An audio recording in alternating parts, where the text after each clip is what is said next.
الحمد لله وكفى والصلاة والسلام على سيد الرسل وخاتم الأنبياء وعلى آله وأصحابه الأتقياء وبعد فأعوذ بالله من الشيطان الرجيم بسم الله الرحمن الرحيم إن الله وملائكته يصلون على النبي يا أيها الذين آمنوا صلوا عليه وسلموا تسليما اللهم صل على محمد وعلى آل محمد كما صليت على إبراهيم وعلى آل إبراهيم إنك حميد مجيد اللهم بارك على محمد وعلى آل محمد كما باركت على إبراهيم وعلى آل إبراهيم إنك حميد مجيد.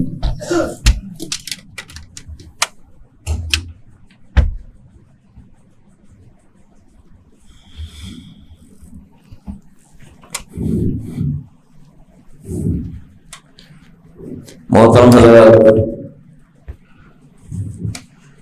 اللہ تعالیٰ نے ہم پہ احسان فرمایا کہ رمضان کا مہینہ نصیب کیا، اور اس رمضان کے مہینے میں جو چیز حاصل کرنی چاہیے وہ چیز اگر ہمیں حاصل ہوگی، وہ نعمت اور وہ صفت جو کمال کی ہے اگر حاصل ہوگی تو ہماری آخرت بھی کامیاب ہوگی، دنیا بھی کامیاب ہوگی۔ وہ صفت کیا ہے اور وہ خوبی کیا ہے؟ وہ اللہ تعالیٰ خود فرمایا لعلکم تتقون، یہ روزے تمہیں اس لیے دے رہا ہوں تاکہ تم متقی بن جاؤ، تقوی آ جائے، یعنی دل کے اندر ایسی کیفیت اور ایسی قوت پیدا ہو جائے کہ ہم اللہ سے ڈرنے والے بن جائیں اور گناہوں سے بچنے والے ہو جائیں۔ یہ تقوی کی مشق زندگی بھر کے لیے، موت تک کے لیے، اور جتنی حالات مخالف ہوتے ہیں اتنا زیادہ اجر ہے۔ جب انسان ماحول ہی اس کے پاس ایسا ہو جس میں اس کے پاس رکاوٹ نہ ہو تو وہ تقوی پہ تو اجر اس کو ملے گا، لیکن ایک آدمی ایسے ماحول اور ایسی جگہ میں اور ایسے حالات میں ہو جہاں حالات مخالف ہوں، جہاں اللہ کے حکم پہ چلنے میں مشکلات ہوں، کہیں خواہش کی رکاوٹیں، کہیں دنیا کی رکاوٹیں، تو یہاں وہاں پہ تقوی کا اجر اور اللہ کی طرف سے انعام بہت بڑھ جاتا ہے۔ تو اسی طرح رمضان میں تو اللہ کی نعمتیں ہوتی ہیں کہ انسان اس کی طرف متوجہ ہوتا ہے، لیکن رمضان کے بعد جب ماحول کی تبدیلی آتی ہے اور انسان دنیا کے کاموں میں مصروف ہوتا ہے، روزوں کی پابندی بھی نہیں ہوتی، پھر شدہ غافل ہونا شروع ہو جاتا ہے اور اس کی زندگی بہت دور چلی جاتی ہے۔ اس لیے یاد رکھیں کہ جو تقوی کی نعمت ہے اتنی بڑی نعمت ہے کہ اس کو ہمیشہ پاس رکھنا ہے، ہمیشہ کے لیے ضرورت ہے۔ یہ جیسے انسان کے لیے زندہ رہنے کے لیے صحت کی ضرورت ہے، اس کو ہوا پانی کی خوراک کی ضرورت ہے، اسی طرح اللہ کو راضی کرنے اور دنیا اور آخرت کے سارے کاموں کو سنوارنے کے لیے اللہ کا ڈر اور تقوی اس کی زیادہ ضرورت ہے انسان۔ چنانچہ جو انسان اللہ سے ڈرنے والا ہوتا ہے اس کا کمزور بدن بھی بڑی طاقت رکھتا ہے، اس لیے کہ اس کا دل مضبوط ہوتا ہے، اور گناہ اور نافرمانی کرنے سے انسان کا دل کمزور ہو جاتا ہے۔ اس لیے دل کو ہمیشہ مضبوط رکھنا ہے، ہمیشہ مضبوط رکھنا، اور مضبوط انسان وہی ہے جس کا دل مضبوط ہو۔ آپ دیکھ لیں صحابہ کرام کی جماعتیں، تھوڑے تھوڑے لوگ تھے، ان کے جسم بھی کمزور تھے کیونکہ خوراک کم تھی، فقر و فاقہ کی زندگی تھی۔ صحابہ کے حالات پڑھ لیں معلوم ہو جائے گا۔ ان چھوٹی چھوٹی جماعتوں میں نے روم اور فارس کی ان بڑی بڑی فوجوں کو، جن کو کھلایا پلایا اور طاقتور بنایا جاتا تھا تاکہ وہ لڑائی کریں، اس زمانے کی بڑی بڑی قوتیں تھیں، صحابہ کی چھوٹی چھوٹی جماعتوں نے کامیابی حاصل کیوں کہ تقوی اور ایمان کی وجہ سے صحابہ کے دل طاقتور تھے، جسم ان کے کمزور ہو گئے، دل طاقتور تھے، اور کفر اور معصیتوں کی وجہ سے اللہ کے دشمنوں کی فوجوں کے دل کمزور تھے، جسم ان کے بے شک بڑے توانا تھے، لیکن اس لیے جب موقع ہوا، جب وقت آیا تو وہ بھاگ گئے، خوف زدہ ہو گئے، اور ان کے دل مضبوط تھے، یہ ان پہ غالب آ گئے۔ تو دل کی مضبوطی، گناہ سے انسان کا دل کمزور ہوتا ہے، اور پھر یہ یاد رکھنا، گناہ کرنا اللہ کی نعمتوں کو انسان سے واپس کرتا ہے، نعمتوں کو چھڑواتا ہے، اور تقوی اختیار کرنا اس سے اللہ کی نعمتیں آتی ہیں۔ یہ فیصلہ اللہ کا ہے، نعمتیں دینا یا نعمتیں لینا یہ سب اللہ کے ہاتھ میں ہے۔ وما بکم من نعمت فمن اللہ، چونکہ ہمارا ایمان ہے اور یہ اللہ کی کتاب ہے، جو کچھ بتایا کہ جو بھی تمہیں نعمت حاصل ہے وہ اللہ کی طرف سے ہے۔ جب نعمتیں سب اللہ کی طرف سے ہیں تو پھر نعمتوں کو دے گا اسی کو جو راضی کرے گا، اور جو ناراض کرے گا اس سے نعمت جائے گی۔ چنانچہ خود فرمایا وَمَن يَتَّقِ اللَّهَ يَجْعَلْ لَهُ مَخْرَجًا، اللہ کریم فرما رہے ہیں جو انسان اللہ سے ڈرتا ہے اللہ تعالیٰ اس کے لیے راستہ نکالتا ہے۔ لیکن دنیا میں تکلیفیں مصیبتیں ہر ایک پہ آتے ہیں، پریشانیاں ہر ایک پہ آتی ہیں، بادشاہوں پہ بھی، حکمرانوں پہ بھی، رئیسوں پہ بھی، غریبوں پہ بھی، ہر ایک پہ آتی ہیں۔ ہر آدمی کی زندگی کی اپنی مسائل اور اپنی طرح کی مشکلات ہیں، لیکن فرمایا جو اللہ سے ڈرتا ہے اللہ تعالیٰ اس کے لیے زندگی کی مشکلات میں سے راستہ نکالتا ہے۔ وَيَرْزُقُ مِنْ حَيْثُ لَا يَحْتَسِبُ، اور دوسری چیز جس سے انسان پریشان ہوتا ہے رزق ہوتا ہے، اللہ تعالیٰ اپنے ڈرنے والوں کو یقین نوازتا ہے۔ فرمایا وَيَرْزُقُ مِنْ حَيْثُ لَا يَحْتَسِبُ، اللہ ان کو وہاں سے روزی دیتا ہے جہاں سے گمان بھی نہیں ہوتا۔ یہ تقوی کی وجہ سے ہوتا ہے، یہ تقوی انسان پرہیزگاری اختیار کر دے، اور یہ تقوی ہمیشہ کے لیے ہے، موت تک کے لیے ہے۔ اس لیے گناہ کرنے سے نعمتیں جاتی ہیں، گناہ کرنے سے مصیبتیں آتی ہیں۔ خود رب العالمین فرما رہے ہیں وَمَا أَصَابَكُم مِّن مُّصِيبَةٍ فَبِمَا كَسَبَتْ أَيْدِيكُمْ وَيَعْفُو عَن كَثِيرٍ، جو بھی تمہیں مصیبت پہنچتی ہے تمہارے اپنے عملوں کی وجہ سے ہوتی ہے۔ وَيَعْفُو عَن كَثِيرٍ، میں تو بہت سارے گناہوں کو معاف کرتا ہوں۔ ہر گناہ پہ اگر سزا ملنا شروع ہو جائے، ہر گناہ پہ سزا ملنا شروع ہو جائے تو دنیا میں انسانوں کو زندہ رہنا مشکل ہو جائے۔ اور میں بہت سارے معاف کرتا ہوں، کچھ گناہوں پہ پکڑتا ہوں۔ کیوں پکڑتا ہوں؟ لعلہم یرجعون، میرے پکڑنے کا مقصد یہ ہوتا ہے کہ توبہ کر لیں، رجوع کر لیں۔ لیکن کچھ لوگ سخت دل ہوتے ہیں، فَمَسْتَكَانُوا لِرَبِّهِمْ وَمَا يَتَضَرَّعُونَ، قوم بھی اور افراد بھی سخت دل ہو جاتے ہیں۔ فرمایا میں نے ان کو پکڑا لیکن میرے سامنے عاجزی نہیں کی، گڑ گڑائے نہیں، روئے نہیں۔ تو یہ دل کی سختی ہے، یہ اور زیادہ نقصان کی بات۔ انہوں نے مصیبتوں کا حل اللہ کی رضا کے بجائے اور چیزوں میں تلاش کرنا کر لیا کہ مصیبتوں کا حل اس میں ہے، اس میں ہے، اس میں ہے۔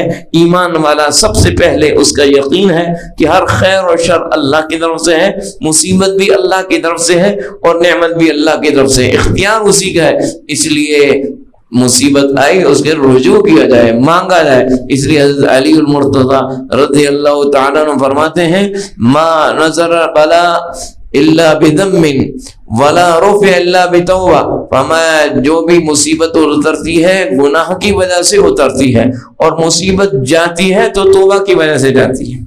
تو اس لیے انسان کے لیے یہ لازم، اور یہ افراد کے لیے بھی ہے اور قوموں کے لیے بھی ہے۔ اللہ کریم فرما رہے ہیں ان اللہ لا یغیر ما بقوم حتی یغیروا ما بانفسہم، جب کسی قوم پہ نعمتیں آ رہی ہوں، کسی قوم پہ اللہ تعالیٰ بلائی کا ارادہ کر رہا ہے، ذلک بان اللہ لم یکن مغیرا نعمتا انعم علی قوم حتی یغیروا ما بانفسہم، سورہ شورى۔ اللہ تعالیٰ فرما رہے ہیں کہ اللہ تعالیٰ کسی قوم پہ نعمتیں دینے کے بعد چھینتا نہیں ہے۔ ایسا نہیں ہو کہ کسی قوم کو اللہ نے خوشحالی دے دی پھر اللہ ان کو بدحالی میں لے جائے، کسی قوم کو اللہ نے امن دیا پھر بدامنی میں لے جائے، نہیں، کسی قوم کو اچھی صحت دی ہو پھر بیماری میں لے جائے۔ ہمیں اللہ تعالیٰ یہ نعمتیں چھینتے نہیں، حتی یغیروا ما بانفسہم، یہاں تک کہ وہ خود اپنے آپ کو بدلتے ہیں۔ یعنی کیا، کیسے بدلتے ہیں؟ نعمت پہ شکر کرنا چاہیے، شکر کے بجائے انہوں نے کفر کرنا شروع کر دیا۔ نعمت پہ اس کی فرمانبرداری کرنی چاہیے، فرمانبرداری کے بجائے نافرمانی شروع کر دی۔ یہ فرمایا یہ، اور نعمت کے بجائے نعمت میں اس کو راضی کرنا چاہیے، اس نے ناراضگی کے راستے اختیار کر لیے تو اللہ تعالیٰ جیسے اس نے کیا ویسے اس کا بدلہ دیا، نعمتیں چھین لی۔ خود فرمایا ان اللہ لا یغیر ما بقوم حتی یغیروا ما بانفسہم، قوم کے اچھے حالات ہوں، برے حالات ایسے نہیں آتے خود بخود، فرمایا جب تک وہ خود اپنے آپ کو نہ بگاڑیں، فَإِذَا أَرَادَ اللَّهُ بِقَوْمٍ سُوءًا فَلَا مَرَدَّ لَهُ، اللہ کسی قوم کے ساتھ برائی کا ارادہ کر لے تو کوئی اس قوم کو برائی سے نکال نہیں سکتا، نہ کوئی سیاستدان نکال سکتا ہے، نہ کوئی بیوروکریسی نکال سکتا ہے، نہ تھنک ٹینک نکال سکتا ہے، نہ کوئی دانشور نکال سکتا ہے۔ وما اللہ جب کسی قوم کے ساتھ برائی لگا، وما لهم من دونه من وال، اللہ کے سوا ان کا اور کوئی مددگار نہیں ہے۔ اس لیے رجوع اللہ کی طرف کرنا ہوگا قوموں کو۔ سب سے بڑی سائنس اور سب سے بڑا فلسفہ اللہ کا کلام ہے، جو دنیا کی جتنے بھی معاملات ہیں ان کی حقیقت اور اصل سبب بتاتا ہے۔ کاش مسلمان قرآن کی قدر کر لیتا، معاملات اس کے حل ہو جاتے۔ آج ہم نے حل اور چیزوں میں تلاش کرنا شروع کر دیا۔ یاد رکھنا، اللہ کی فرمانبرداری سے مال میں برکت آتی ہے اور نافرمانی سے مال میں برکت ختم ہو جاتی ہے۔ مال کما لینا کوئی بات نہیں، برکت ہو جانا بہت بڑی بات ہے۔ برکت ہو جائے اس میں، اس سے فائدہ ہو، برکت کا مطلب اس سے فائدہ ہو، مال کم ہے اس سے فائدہ ہو، خوشحالی آ گئی، آسانی آ گئی، صحت مل گئی، خوشی ہو گئی، یہ ہے برکت۔ بے برکتی کیا ہے کہ مال تو بہت کچھ ہے لیکن خوشی نہیں آ رہی، راحت نہیں آ رہی، خوشحالی نہیں آ رہی ہے، سکون نہیں آ رہا ہے، یہ بے برکتی ہے، اس کو بے برکتی کہتے ہیں۔ تو برکت کس سے آتی ہے؟ اللہ کے رسول صلی اللہ علیہ وسلم کے ارشاد یہ بتا رہے ہیں، فرمایا ایک مثال دے رہا ہوں، اس مثال سے سمجھانا مقصد ہے کہ اللہ کی فرمانبرداری سے برکت اور اس کی نافرمانی سے بے برکتی۔ مال کے ڈھیر لگا لینے سے بات نہیں بنتی۔ اللہ کے رسول صلی اللہ علیہ وسلم فرماتے ہیں، متفق علیہ روایت ہے، البیعان بالخیار ما لم يتفرقا فإن صدقا وبینا بورک لهما فی بیعہما۔ فرمایا ایک آدمی خریدنے والا ہے، ایک آدمی بیچنے والا ہے، خریدنے والا ہے، ایک بیچنے والا ہے، جب تک ایک مجلس میں بیٹھے ہیں ان کو اختیار ہے خرید فروخت کر لیں یا ختم کر دیں۔ ایک کہے میں یہ بیچنا ہے، دوسرا کہتا ہے میں خریدنا ہے۔ ایک مجلس میں چاہے تو اس ایگریمنٹ کو کر لیں اور چاہے تو اس ایگریمنٹ کو ختم کر دیں، ان کی مرضی ہے۔ ایک مجلس میں اگر ہو گیا تو پھر اس کو پورا کرنا پڑے گا۔ فما ما لم يتفرقا، اور وَإِن صَدَقَا وَبَيَّنَا بُورِكَ لَهُمَا فِي بَيْعِهِمَا، اگر دونوں نے سچ بولا، بیچنے والے نے بھی سچ بولا، خریدنے والے نے بھی سچ بولا، بیچنے والے کا سچ اور خریدنے والے کا، بیچنے والے کا سچ تو ہمیں پتہ چلتا ہے، خریدنے والے کا سچ کیسے؟ خریدنے والا بھی بعض دفعہ جھوٹ بولتا ہے، کہتا ہے کہ یہ تم مجھے اس ریٹ پہ دے رہے ہو، فلاں تو کم ریٹ پہ دے رہا ہے، حالانکہ وہ جھوٹ بول رہا ہوتا ہے، رقم ریٹ پہ نہیں دے رہا ہوتا، یا وہ کہہ رہا ہوتا ہے کہ میرے پاس ابھی اتنے پیسے نہیں ہیں، یار میں تو تمہارا پرانا گاہک ہوں، میرا خیال کر لیں، وہ جھوٹ بول رہا ہوتا ہے، پیسے اس کے پاس ہوتے ہیں، وغیرہ وغیرہ۔ جھوٹ کے بہت سارے طریقے ہیں، خریدنے والا بھی جھوٹ بولتا ہے، بیچنے والا بھی جھوٹ بولتا ہے۔ فرمایا اگر دونوں نے جھوٹ بولا، اور پہلی بات فرمایا اگر دونوں نے سچ بولا، وبینا، اور عیب بتا دیا، مال کے اندر عیب بتا دیے، تو ہم عیب نہیں بتائیں گے، کیوں کہ عیب بتائیں گے تو چیز بکے گی نہیں، یا پھر کم قیمت پہ بکے گی۔ عیب کیوں بتائیں؟ اچھے لوگ ٹھوکر کھا جاتے ہیں، نہیں بتاتے عیب۔ ہمیں اچھا پیسہ تو کما لیا تو نے، لیکن اگر سچ بولا اور عیب بتایا، ہو سکتا پیسے تھوڑے ملیں، ہو سکتے پیسے تھوڑے ہوں، نفع خریدو من والے کو، خریدنے اور بیچنے والے دونوں کو کم فائدہ ہو، لیکن فرمایا بورک لہما فی بہیما، جس نے بیچا ہے اس نفع میں بھی اللہ برکت دے دے گا اس کو، اور جس نے چیز خریدی اللہ نے خریدی ہوئی چیز میں بھی اس کو برکت دے دے گا۔ برکت تو اس کے ہاتھ میں، تبارک الذی بیدہ الملک، سلطنت جس کے ہاتھ میں ہے، برکت بھی اسی کے نام میں ہے، اسی کے ہاتھ میں۔ تبارک اسم ربک ذی الجلال والاکرام، سورہ رحمان میں تیرا نام، رب کا نام ہی برکت والا ہے، وہ خود ہی برکت والا ہے، وہ برکت دے گا تو پھر برکت کیوں نہیں آئے گی۔ اور فرمایا دوسری وَإِن كَتَمَا، اور دونوں اگر چھپاتے ہیں بات کو، حقیقت کو دونوں چھپاتے ہیں، خریدنے والا یا بیچنے والا حقیقت چھپاتا ہے، عیب چھپاتا ہے، یا جھوٹ بولتے ہیں، خریدنے والا جھوٹ بول رہا ہے، بیچنے والا، فرمایا ہو سکتا ہے بیچنے والا بہت پیسہ کما لے، یا خریدنے والا کہے کہ میں نے بہت اچھی خریداری کر لی، کیا ہوگا؟ محقت برکت بیعہما، فرمایا ان دونوں کی خرید و فروخت کی برکت کو اللہ ختم کر دیتا ہے۔ تو اس کا مطلب ہے کہ گناہ سے برکت ختم ہوتی ہے اور اللہ کی اطاعت اور فرمانبرداری سے برکت آتی ہے۔ اس لیے ایک حدیث میں من اخذ اموال الناس یرید اداها ادى الله عنه، جو لوگوں کا مال لے اور اس کو ادا کرنا چاہے، اس کی نیت ادا کرنے کی ہو، ادى الله عنه، اللہ اس کی طرف سے ادا کرتا ہے۔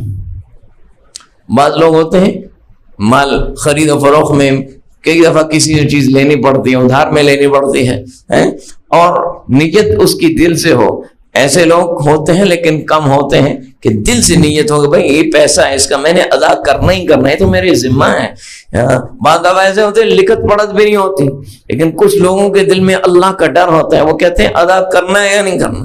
یہ بہت بڑی بات ہے، جس کو اللہ دے دے یہ ہے۔ تو فرمایا کہ یہ اگر ایسا آدمی ہے لوگوں کا مال لیا اور اس کی نیت ادا کرنے کی ہے، ادى الله عنه، اللہ اس کی طرف سے ادا کرے گا۔ کیا مطلب ہے کہ اللہ اس کو ادائیگی میں مدد کرے گا یا آخرت میں اس کی طرف سے ادائیگی کرے، دونوں مطلب ہے۔ اور دوسرا فرمایا جو دوسروں کا مال لیتا ہے یرید اتلافا اتلفهم اللہ، جو مال تو لے لیا لیکن نیت کھوٹی ہے، وہ کہتا ہے یہ سادہ بندہ آیا میری پھرکی میں، اس کو میں ذرا پھرکی دوں گا، سمجھ گئے نا، اس کو ٹالوں گا، جیسے طریقہ ہوتا ہے بہت چالاک لوگوں کا، میں اس کو ٹالوں گا، یہ کروں گا وہ کروں گا، آخر مطالبہ چھوڑ دے گا یا تنگ کرے گا، مال لیتا ہے مقصد ادائیگی نہیں ہوتی۔ ٹھیک ہے فرمایا تیری اندر تو بڑی بڑی چلاکی ہے، تو بڑا ہوشیار ہے، سادے بندے کو پھرکی میں ڈال دیا مجبور بننے کے، لیکن یاد رکھنا فرمایا اتلفہ اللہ، تو نے لیتے وقت نیت یہ کی تھی کہ میں ادا نہیں کروں گا، تو اللہ اس کا بھی مال برباد کرتا ہے، بدنیت کا مال برباد کرتا ہے، اس کی مال میں بربادی کہیں اور سے آ جاتی ہے۔ تو اس لیے یہاں فیصلہ تو ادھر ہو رہا ہے فرمانبرداری نافرمانی میں، تو اس لیے یاد رکھنا اللہ کے فرمانبرداری کا نام تقویٰ ہے، تقویٰ اس کی وجہ سے برکتیں آتی ہیں، نافرمانی گناہ اور معصیت ہے بے برکتی آتی ہے، تقویٰ برکت عمر میں آتی ہے، رزق میں آتی ہے، علم میں آتی ہے، عمل میں آتی ہے، دین و دنیا اور آخرت میں برکتیں آتی ہیں۔ چنانچہ خود رب العالمین کا ارشاد ہے وَلَوْ أَنَّ أَهْلَ الْقُرَىٰ آمَنُوا وَاتَّقَوْا لَفَتَحْنَا عَلَيْهِمْ بَرَكَاتٍ مِّنَ السَّمَاءِ وَالْأَرْضِ، فما اگر یہ بستیوں والے یاد رکھنا یہ تقویٰ اور اللہ کی فرمانبرداری فرد کے حالات کو بھی بدلتے ہیں اور قوم کے حالات کو بھی بدلتے ہیں۔ فرمایا اگر یہ بستیوں والے خواہ وہ پاکستان ہو، خواہ وہ دنیا کا کوئی بھی ملک ہو، دنیا کے مشرق مغرب کا کوئی ملک ہو، فرمایا آمنوا واتقوا، اگر پہلی بات ہے ایمان لے آئیں، واتقوا دوسری بات ہے تقوی اختیار کر لیں،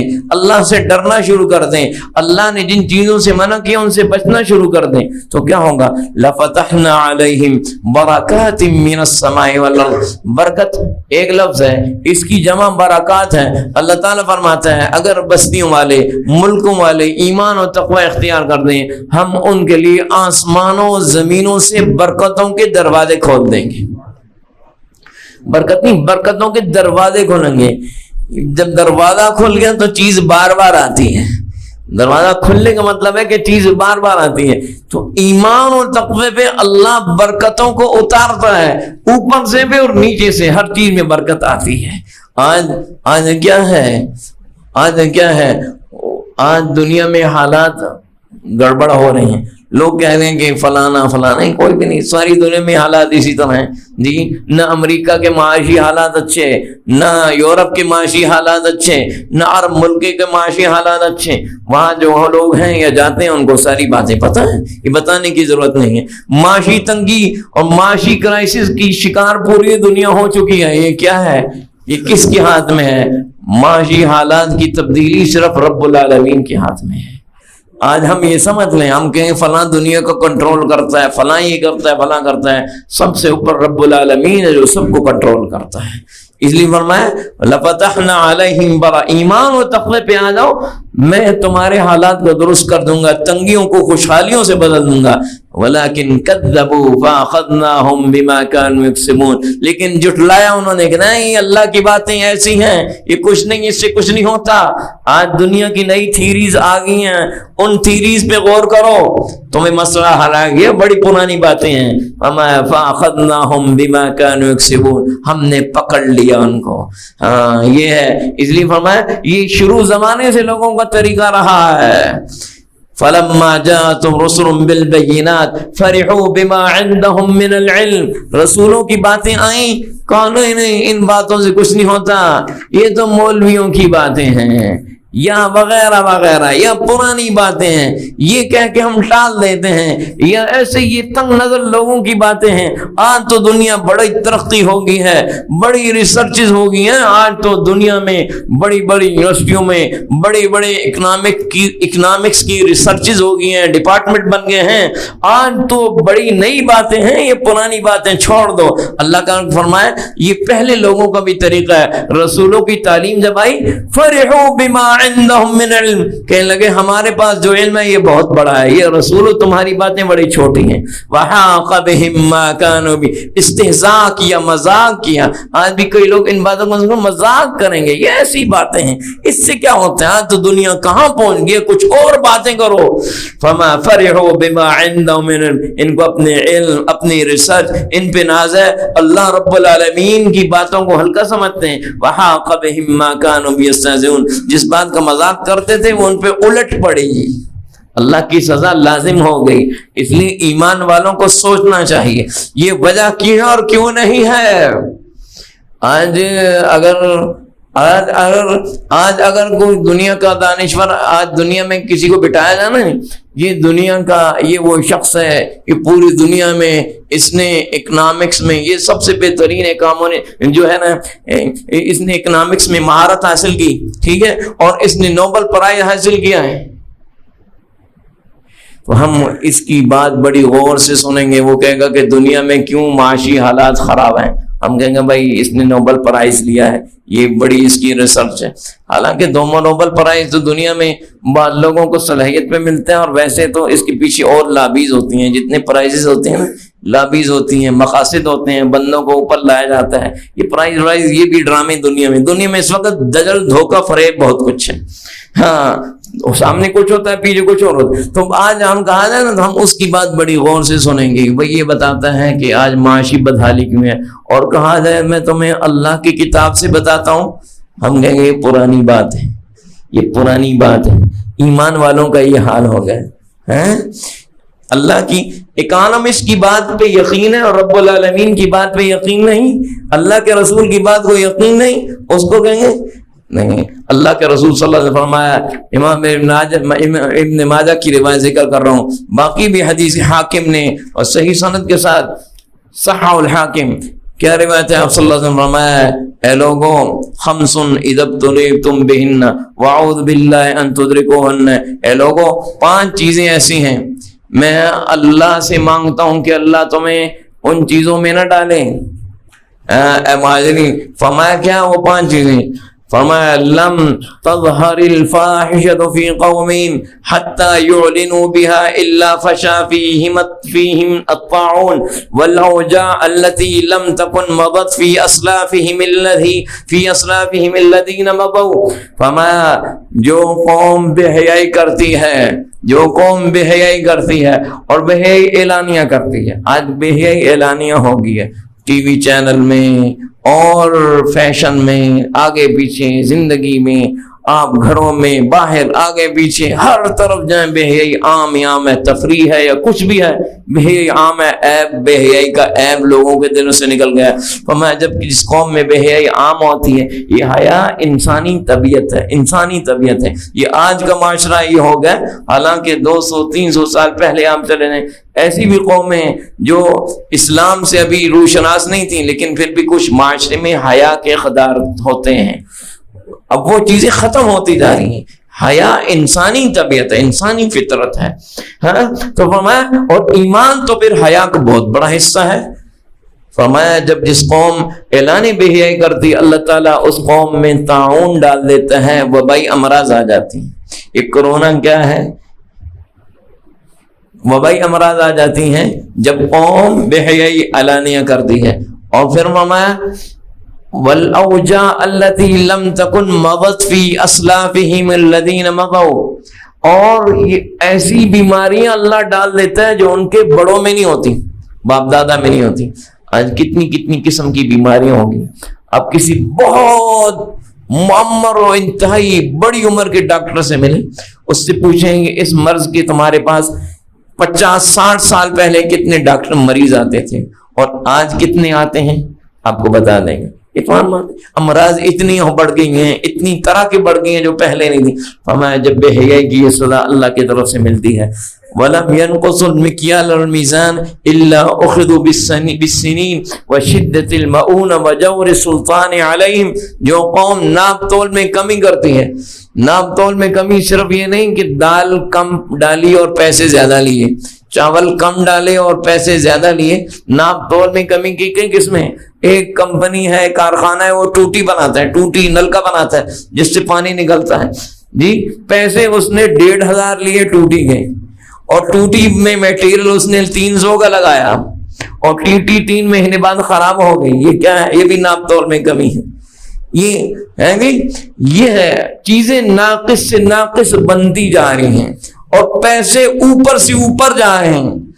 عادت بن گئی، عادت بن گئی قوم کی، یہ ہے ناپ تول میں کمی، وصولی تو بڑھ کے اور چیز جو دے رہے ہیں وہ کمزور اور ناقص۔ فرمایا جب قوم ایسا کرتی ہے، الا اخذوا بالسنین، کیا ان کو پکڑ لیا جاتا ہے قحط کے معاشی بدحالی میں۔ یہ رسول کریم معاشی بدحالی ہو جاتی ہے، وشدت المعونہ، حالات کی سختی آ جاتی ہے، حالات سخت ہو جاتے ہیں، حالات سخت ہیں۔ آج بھی لوگ کہتے ہیں حالات بڑے سخت ہیں، کیا ہے؟ وجور السلطان علیہم، حکمرانوں کی ظالمانہ پالیسیاں آ جاتی ہیں۔ یہ حکمرانوں کو بدلنے سے معاملات ٹھیک نہیں ہوں گے۔ سیاست کا شوق ہے تو کریں، بڑی اچھی بات ہے، لیکن اصل بات یہ سمجھنی ہوگی کہ جب تک اللہ کے رجوع اور توبہ نہیں ہوگا اور اعمال ٹھیک نہیں ہوں گے، حکمرانوں کا ظلم یا ظالمانہ پالیسیاں نہیں ختم ہوگی، یہ چلتی رہتی ہیں، کبھی ایک کی صورت میں، کبھی دوسری کی صورت میں۔ لوگ مسیح کا انتظار کرتے ہیں کوئی مسیحا آ جائے، ایسا نہیں ہے، مسیحا کبھی نہیں آنا، اپنے عملوں کو ٹھیک کرنا ہے، رب العالمین معاملات پھر تب ٹھیک کرے گا۔ اور وَلَمْ يَمْنَعُوا زَكَاةَ أَمْوَالِهِمْ إِلَّا مُنِعَ الْقَطْرَ مِنَ السَّمَاءِ لَوْلَا الْبَهَائِمُ لَمْ يُمْطَرُوا۔ ہمیں جو قوم زکوٰۃ چھوڑ دیتی ہے، اللہ تعالیٰ ان سے بارش کو روک لیتا ہے۔ اگر جانور نہ ہو تو بارش نہ ہو، تو بارش ہوتی ہے فراوانی کے لیے، ہریالی کے لیے، ترقی کے لیے۔ تو بارش کا عذاب 2 طرح سے ہوتا ہے، کبھی بارش ہوتی نہیں ہے اور کبھی بارش ایسی ہوتی ہے کہ سب کچھ بربادی لے آتی ہے، فصلیں برباد ہو جاتی ہیں، بارش تیز ہو جائے فصلیں ضائع ہو جاتی ہیں، مکان گرنا اور برباد ہونے شروع ہو جاتے ہیں۔ تو بارش ہریالی نہیں لاتی، بربادی لاتی ہے۔ تو بارشوں کا نظام، اس کا بھی تعلق ہمارے ساتھ ہے۔ ہمارے زکوٰۃ کا تمہارا نظام خراب ہوگا تو بارشوں کا نظام بھی خراب ہوگا۔ اور ہمارا جو قوم وَلَمْ يَنْقُضُوا عَهْدَ اللَّهِ وَعْدَ رَسُولِهِ إِلَّا سَلَّطَ اللَّهُ عَلَيْهِمْ عَدُوًّا مِّنْ غَيْرِهِمْ۔ جو قوم اللہ اور رسول کے عہد کو توڑتی ہے، اللہ نے عہد لیا قوموں سے، افراد سے، کہ جب تمہیں حکومتیں ملیں اپنے ملکوں میں اللہ کے حکامات تم نے جاری و ساری کرنے ہیں اور گناہ اور نافرمانی کی چیزوں کو روکنا ہے۔ اللہ نے جس طریقے سے تمہیں زندگی گزارنے کا حکم دیا، تم نے اپنے ملک میں ویسی زندگی گزارنی ہے۔ ملک پاکستان ہم نے اس لیے لیا تھا کہ نہیں لیا تھا؟ اسی لیے لیا تھا۔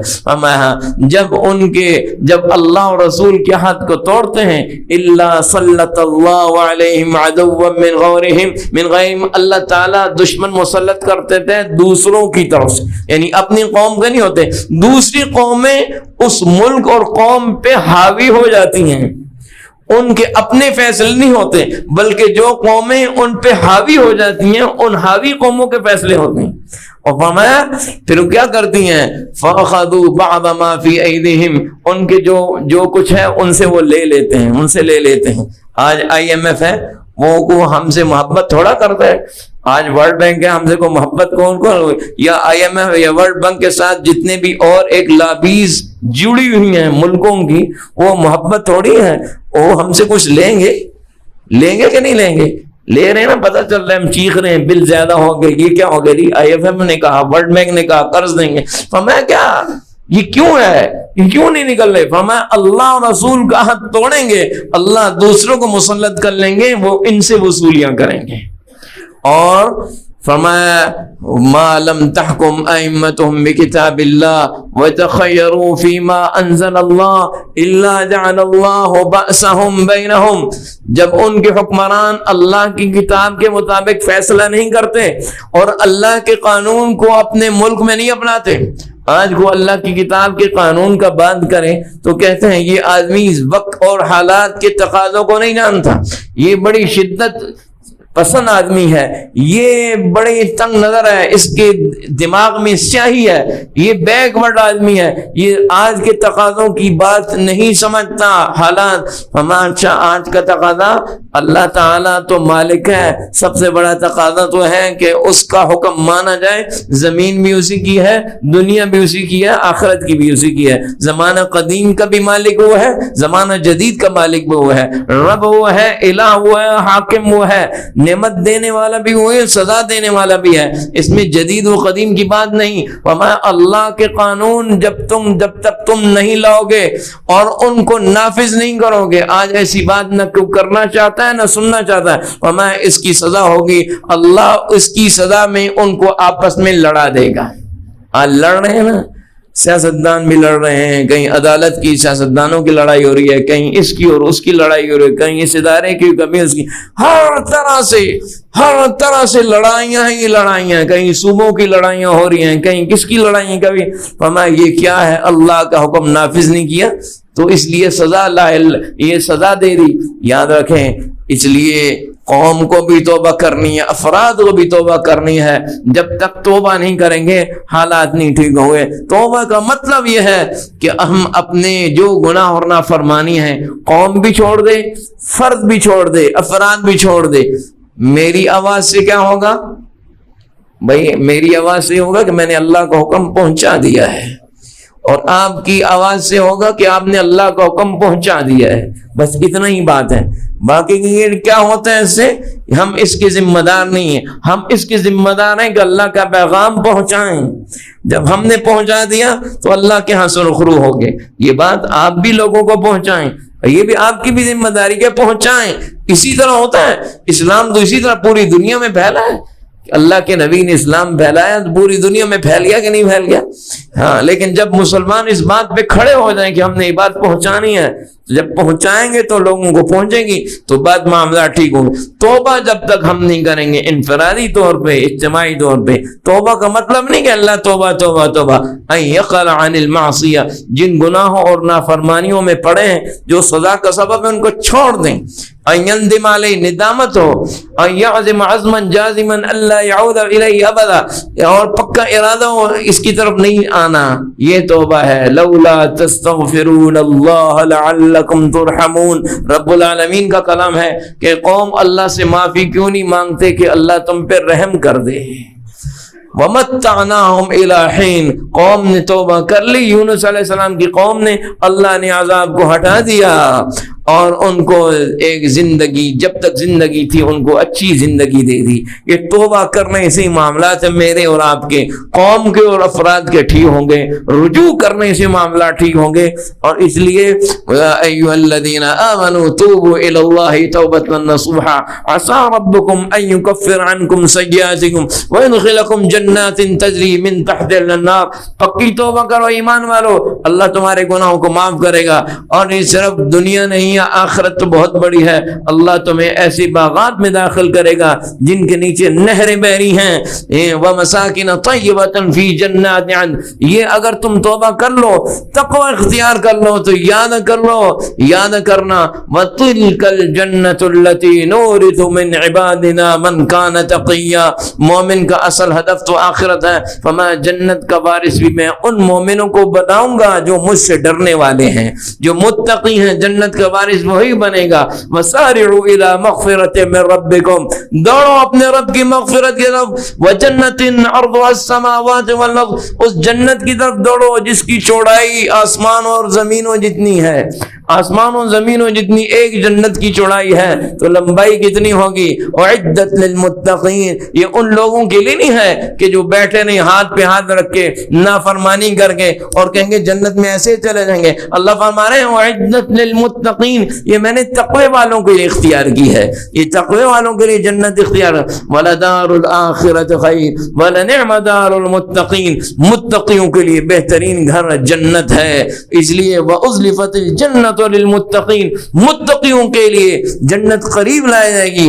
یہ جنت ہے، یہ اللہ نے آخرت کا وعدہ کیا ہے اور دنیا کے اندر بہترین زندگی کا وعدہ کیا ہے، اپنی معیت کا وعدہ کیا۔ فرمائے سن لو، تمہاری دنیا ہو یا آخرت ہو، اگر مجھ سے ڈرو گے، ایک فرد ڈرے گا یا قوم ڈرے گی تو یاد لو، سن لو، وَاعْلَمُوا أَنَّ اللَّهَ مَعَ الْمُتَّقِينَ، اللہ کون ہے؟ پہلے تو تمہیں یہ بتاؤ، جب تمہیں پتا ہے چل گیا کہ اللہ کون ہے، دنیا بھی اس کی، آخرت بھی اس کی، آسمان بھی اس کا، زمین بھی اس کا، کائنات، ملک ملکوت سب کچھ اس کا، وما اللہ تقوی والوں کے ساتھ ہے، دنیا میں بھی آخرت میں بھی۔ کہا جائے گا نحن اولیاؤکم فی الحیات الدنیا وفی الآخرہ، آج تجھے موت کا وقت جب آ گیا تو فرشتے آ کے کہیں گے نحن اولیاؤکم فی الحیات الدنیا وفی الآخرہ، یہ اللہ کی طرف سے پیغام ہے کہ ہم تیرے ساتھی دنیا میں بھی تھے اور آخرت میں آج تیرے ساتھی ہیں۔ وَلَكُمْ فِيهَا مَا تَشْتَهِي أَنفُسُكُمْ وَلَكُمْ فِيهَا مَا تَدَّعُونَ، آج دنیا میں ہو سکتا ہے تمہیں کچھ تنگی اور تکلیف اٹھائی ہو تقوی کی وجہ سے، لیکن آج تجھے وہ کچھ ملے گا، وہ کچھ ملے گا ما تشتہی انفسکم، جو تیرا دل چاہے گا، وَلَكُمْ فِيهَا مَا تَدَّعُونَ، جو مانگے گا وہ تجھے ملے گا، نُزُلًا مِّن غَفُورٍ رَحِيمٍ، وہ معاف کرنے والے اور محبت کرنے والے رب کی طرف سے مہربانی ہے۔ لیکن معافی اور محبت کا وعدہ ان کے لیے فرمایا کہ جنہوں نے ان الذین قالوا ربنا اللہ ثم استقاموا، ڈٹ گئے، قائم ہو گئے، تقوی کو رمضان تک نہیں رکھا، موت تک رکھا، اور پھر موت کے وقت فرشتے اتر کے اس کو خوشخبری دیں گے کہ موت تک تو تقوی پہ قائم ہو گیا تو دنیا میں بھی ہم تیرے ساتھی تھے، آج بھی تیرے ساتھی ہیں، آج تجھے سب کچھ ملے گا۔ اللہ تعالی مجھے آپ کو عمل کی توفیق۔